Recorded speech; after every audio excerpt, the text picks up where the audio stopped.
जय बोलिए त्रिकालवर्ती त्रैलोक पूज्य विश्वाराध्य पंच परमेष्ठी भगवान की, अनंतानंत सिद्ध परमेष्ठी भगवान की, वर्तमान जिन शासन नायक श्री वर्धमान महावीर भगवान की, परम पूज्य आचार्य भगवान श्री समंत भद्र स्वामी मुनि महाराज की, परम पूज्य सिद्धांत चक्रवर्ती आचार्य गुरुदेव श्री विद्यानंद जी मुनि महाराज की, विश्व कल्याणकारक अहिंसा प्रधान श्रीमद विश्व धर्म की, धर्म स्नेही सत श्रद्धालु यहाँ पर उपस्थित आप सभी भव्यवर पुंडरीक पुण्यात्मा महानुभाव, आचार्य भगवान समंत भद्र स्वामी द्वारा विरचित रत्न करंडक साबकाचार की वाचना में कल श्लोक नंबर 29 पर चर्चा की थी। आज 30वें नंबर के श्लोक को यहाँ देखते हैं। श्लोक नंबर 29 में कल देख रहे थे धर्म और पाप का प्रभाव।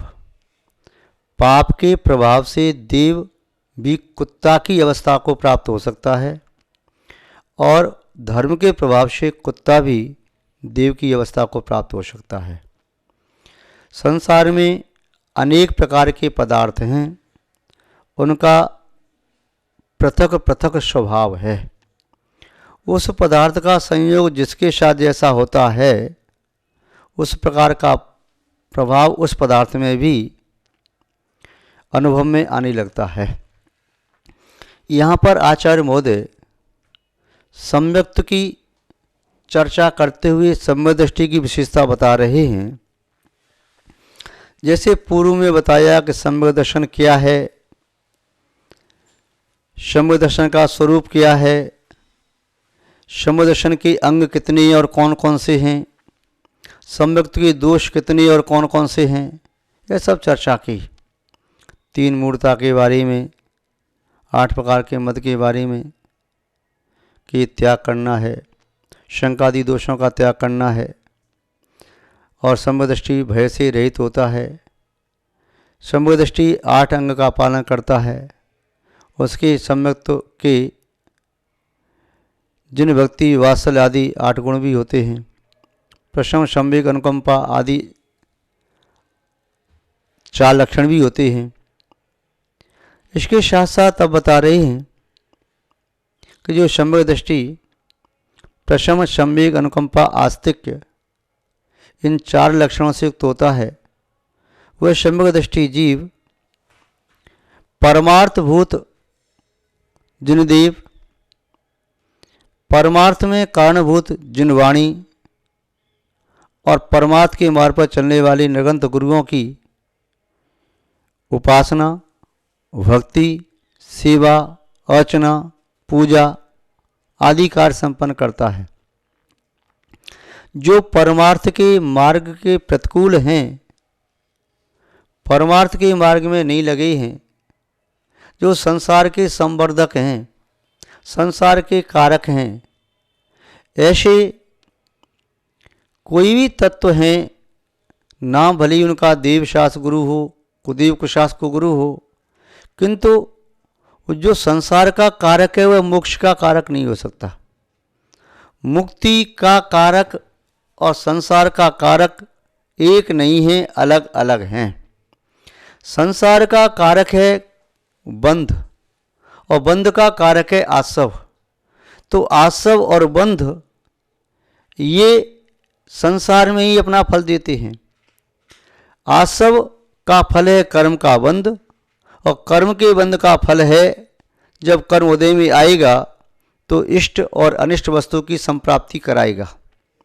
जबकि मोक्ष का कारक है संवर और निर्जरा, आते हुए कर्मों को रोक देना और पूर्ववत कर्मों की निर्जरा करना, यह मोक्ष का हेतु है। तो जो मोक्ष के हेतु हैं वे संसार के हेतु नहीं है, जो संसार के हेतु हैं वे मोक्ष के हेतु नहीं है। अथवा मिथ्या दर्शन, मिथ्या ज्ञान, मिथ्या चारित्र यह संसार का कारण है। ये कभी भी किसी भी काल में, किसी भी क्षेत्र में, किसी भी आत्मा के लिए मोक्ष का निमित्त नहीं हो सकता। इसी तरह सम्यक दर्शन, सम्यक ज्ञान, सम्यक चारित्र किसी भी क्षेत्र में, किसी भी काल में, किसी भी व्यक्ति के लिए यह संसार का कारक नहीं हो सकता। जितने अंश में राग होता है, द्वेष होता है, उतने अंश में कर्म का बंध होता है। जितने अंश में सम्यक ज्ञान चारित होता है, उतने अंश में कर्म का बंध नहीं होता। अर्थात ये सम्यक दर्शन ज्ञान चारित नियम से मोक्ष के ही कारण हैं, ये संसार के कारण नहीं है। जो सम्यक दृष्टि जीव परमार्थभूत देव शास्त्र गुरु का वंदन करता है, अर्चन करता है, पूजन करता है, उपासना करता है, उन्हें प्रणाम करता है, विनय करता है, भक्ति करता है, स्तुति गाता है, स्तवन कीर्तन करता है, किंतु वह कदापि परमार्थभूत से विपरीत कुदेव कुशास्त्र कुगुरु का वंदन पूजन अर्चन भक्ति आदि नहीं करता। पहला शब्द है कुदेव, फिर कुशास्त्र, फिर कुलिंगी। इनके अर्थ थोड़ा समझ लें। अर्थ समझने के पूर्व इस कारका का उच्चारण कर लें, जिसमें आचार्य महोदय कह रही हैं कि शुद्ध समदृष्टि इनकी विनय आदि नहीं करता या नहीं करना चाहिए। उन्हीं के शब्दों में देखें, भयासा स्नेह लोभाच कुदेवागम लिंगिनाम प्रणामम विनियम चैव न कुर्यो शुद्ध दृष्टयः। जो शुद्ध समग्र दृष्टि हैं वे न कुर्यु न करें, उन्हें ऐसा नहीं करना चाहिए। कैसा? भय से, आशा से, स्नेह से, लोभ से कुदेव को आगम और कुलिंगियों को प्रणाम, विनय, भक्ति आदि नहीं करना चाहिए। अब सबसे पहले समझने की बात यह है कि न करें या नहीं करना चाहिए कुदेव को प्रणाम, कुदेव की भक्ति, कुदेव की उपासना, कुशास्त्र की उपासना, भक्ति, अध्ययन आदि नहीं करना चाहिए, कुलिंगी की नहीं करना चाहिए।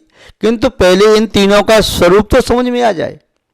जब तक स्वरूप समझ में नहीं आएगा तो फिर व्यक्ति अज्ञानतावश, प्रमादवश, पूर्व संस्कार के कारण या किसी संगति में आकर के या भय से, आशा से, स्नेह से या लोभ से इन्हें प्रणाम कर सकता है। तो सर्वप्रथम इनका स्वरूप समझना बहुत आवश्यक है। सबसे पहले देखते हैं कुदेव। कुदेव किसे कहते हैं? पहले देव शब्द को समझे। देव शब्द का आशय होता है जिस प्राणी के जीवन में देव आयु का उदय है, देवगति नाम कर्म का उदय है, वे देव कहलाते हैं। वे देव चार प्रकार के होते हैं, वाणिव्यंतर, भवनवासी, ज्योतिषी और वैमानिक। ये चार प्रकार के देव हैं। चारों निकाय में सम्यक दृष्टि भी होते हैं और मिथ्या दृष्टि भी होते हैं। पहले उर्सान से लेकर के चौथे उर्सान तक के ये देव देवगति के देव हैं। दूसरे होते हैं देवादिदेव, जो वीतरागी, सर्वज्ञ और हितोपदेशी होते हैं, वे देवादिदेव होते हैं। तीसरे होते हैं अदेव, जिनमें देवत्वपना नहीं है, वे अदेव कहलाते हैं। अदेव का आशय है कि जो देव गति के जीव नहीं हैं वे अदेव हैं। अब अदेव में क्या ले सकते हैं? कोई किसी भी वस्तु में देवपने की कल्पना कर रहा है तो वह अदेव है। कैसी अदेव है? कोई वृक्ष को देव मानता है, कोई किसी कूप को देव मानता है, कोई किसी नदी को देव मानता है, कोई किसी पाषाण को देव मानता है, कोई अन्य पशु पक्षी या उसके अंग विशेष को देव मानता है। तो ये देव नहीं है, इनमें देवत्वपना ही नहीं है। न तो देवगति का देवत्वपना है और न देवादिदेव का देवत्वपना है। अब पुनः आगे चलते हैं। फिर कुदेव हैं कौन? कुदेव के संबंध में शायद आपकी धारणा आज तक ये बनी हुई है कि जिन शासन के रक्षक देवी देवता हैं, चाहे यक्ष यक्षिणी हों, चाहे क्षेत्रपाल आदि हों, चाहे जिन शासन के प्रभावक अन्य जिन शासन के सेवक भक्त आराधक हों, ऐसा बहुत से लोग मानते हैं। आप शायद मानते हो या नहीं मानते हो, आप क्या मानते हैं आप जाने। जैसे जिनेंद्र भगवान के यक्ष यक्षिणी हैं, पद्मावती या धड़ेंद्र हैं, या गोवर्धन यक्ष कुष्मांडी देवी है, या चक्रेश्वरी देवी है, ज्वाला मालिनी है, या और भी जो उनके यक्ष आदि हैं या क्षेत्रपाल आदि हैं, तो क्या आपकी दृष्टि में वे कुदेव हैं?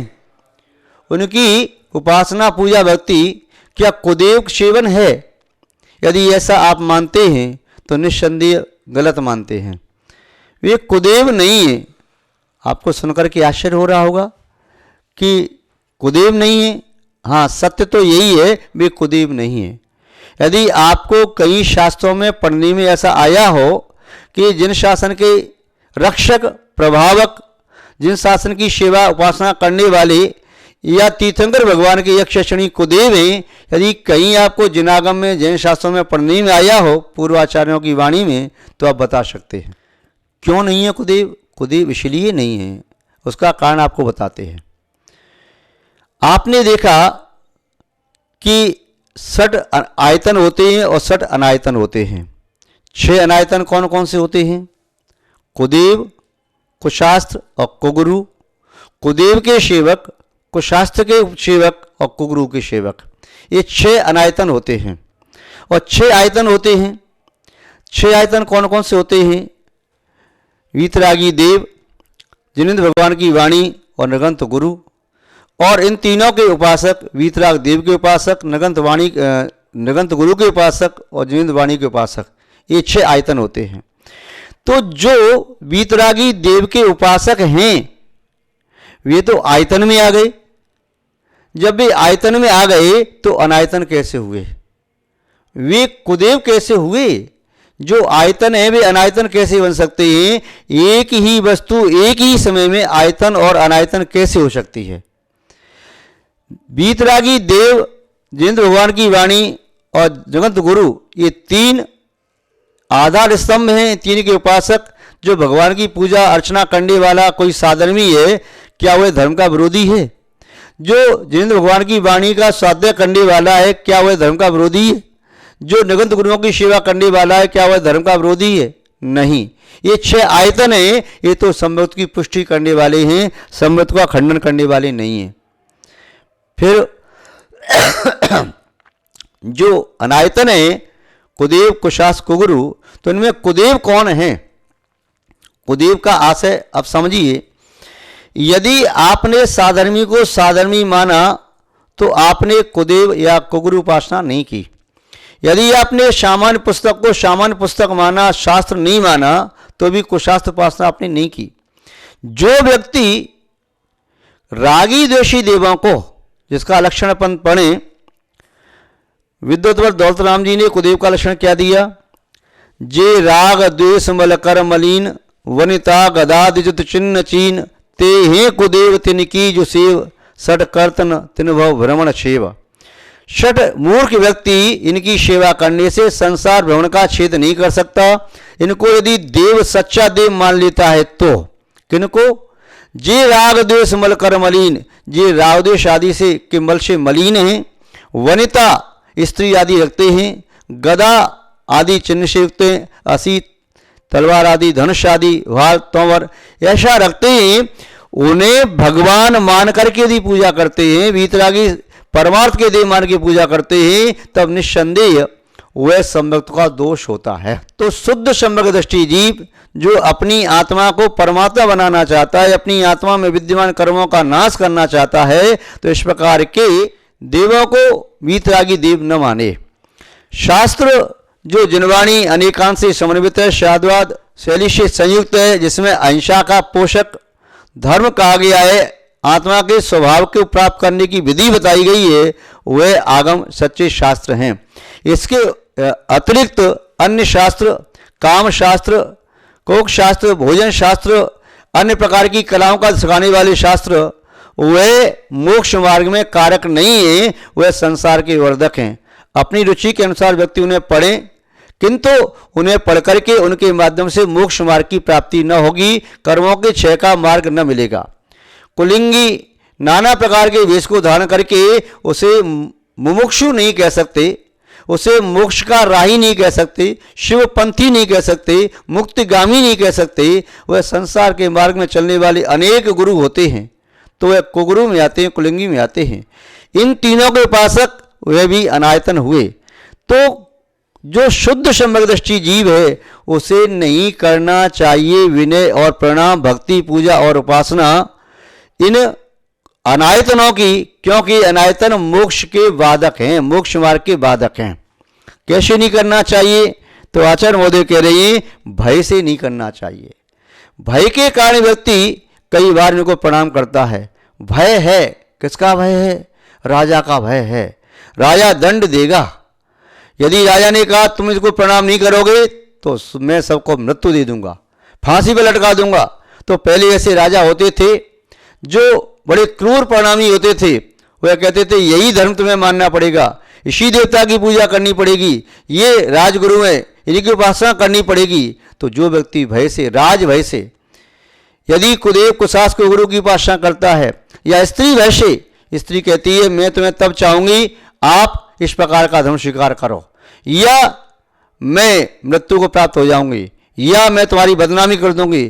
तो स्त्री के भय से, या भोग के भय से कि भोग प्राप्त ना होंगे, अथवा पुत्र के भय से, पुत्र कहता है पिताजी यदि आप मेरी बात नहीं मानोगे तो मैं आत्महत्या कर लूंगा, यदि आप मेरी बात नहीं मानोगे तो मैं आपको छोड़ के चला जाऊंगा। तो ऐसे पुत्र के भय से, या कोई व्यक्ति लोक निंदा के भय से कि मेरी लोक निंदा न कर दें, मैं इनके धर्म को न मानूं, इनके देवताओं को प्रणाम न करूंगा तो निंदा करेंगे, या लोग ये डरा दें तुमने इसे देवी की पूजा नहीं की, इस देवता की पूजा नहीं की तो कोई भी प्राकृतिक प्रकोप हो सकता है, भगवान तुम पर कुपित हो जाएंगे, तुम्हें बर्बाद कर देंगे, नष्ट कर देंगे, इस वैश्य को प्रणाम करने लगे, या कोई प्राकृतिक महामारी आदि आ जाएगी इसलिए प्रणाम करो, या इस देवता को प्रणाम न करोगे तो मृत्यु की प्राप्ति हो जाएगी। जय विजय की परीक्षा हुई संवत की, देवों ने परीक्षा ली, सर्प बनकर के उनके घर में सर्प ही सर्प परिवार को मृत्यु के द्वार पहुंचा दिया। किंतु उसने कहा अब स्वीकार करो, उसने कहा मैं मर सकता हूं किंतु मैं असत्य को कभी सत्य नहीं कह सकता, मैं असत्य को सत्य नहीं कह सकता, सत्य को सत्य ही कहूंगा, सत्य को असत्य कहूंगा। मृत्यु का भय भी वह नहीं मानता, या रोग के भय से एक रोग हो जाएगा इस प्रकार के भय से, या यदि तुमने ऐसा नहीं किया तो आपका पूरा धन हरण कर लिया जाएगा इस प्रकार के भय से, या अन्य प्रकार का भी भय हो सकता है। तो ये 7 प्रकार के भय होते हैं। यह लोक परलोक भय, मरण वेदना जास, अगुप्ति अरक्षा भय का मात भय 7। इन 7 प्रकार के भय में से किसी प्रकार के भय से जो कोई भी जीव कुदेव कुशास्क गुरु को वह नमस्कार करता है तो ऐसा दृष्टि नहीं है। आज बस इतना ही। जय बोलिए श्री शांतनाथ भगवान की, परम पूज्य आचार्य गुरुदेव श्री विद्यानंद जी महाराज की, अहिंसा में विश्व धर्म की।